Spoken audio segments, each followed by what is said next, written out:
যে পিতা সন্তানের লাশ শনাক্ত করতে ভয় পায় আমি তাকে ঘৃণা করি। যে ভাই এখনো স্বাভাবিক নির্লজ্জ হয়ে আছে আমি তাকে ঘৃণা করি। যে শিক্ষক, বুদ্ধিজীবী, কবি ও কেরানি প্রকাশ্য পথে এই হত্যার প্রতিশোধ চায় না আমি তাকে ঘৃণা করি।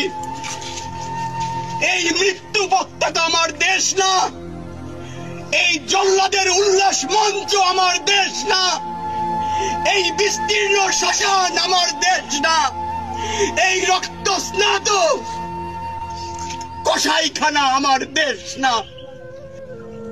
এই স্বাধীন বাংলাদেশে আমি একজন শিক্ষক হয়ে আমার যে শিক্ষার্থীদের হত্যা করা হয়েছে আমি তার বিচার চাই।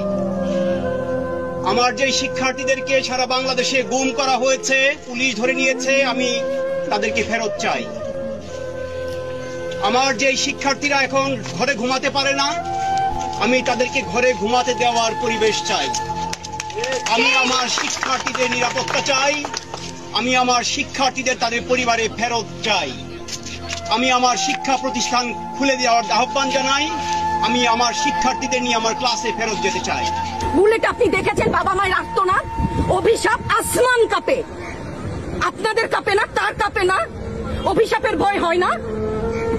বুকগুলা ঝাঁঝরা হয়ে গেছে আমার সন্তানদের। রাবার বুলেট বলবেন, কি বলবেন? এগুলো অস্ত্রের মুখে দাঁড়িয়ে আছে, আমাদের পয়সায় কেনা বুলেটে আমাদের সন্তানদের আপনারা বুলেট ছুটছেন। আর কত আর কত? পুলিশ ভাইদেরকে বলি, ভেতরে তো আপনিও মানুষ, পুলিশ ভাই বলি না, ক্ষমা করবেন, মুখ থেকে বার হয়ে গেছে। তাদের ঘরেও সন্তান আছে, তাদের খোলসের ভিতরেও মানুষ।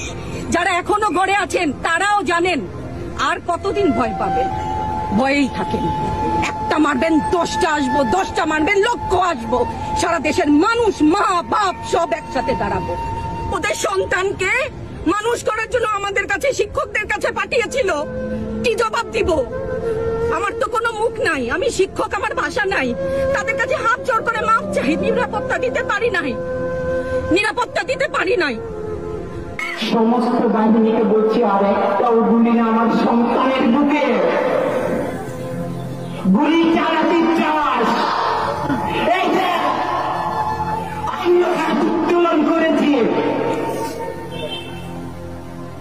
গুলি কর আমার বাচ্চাদেরকে রেখে। এই সমাজে, এই দেশে ন্যূনতম বলতে কিছু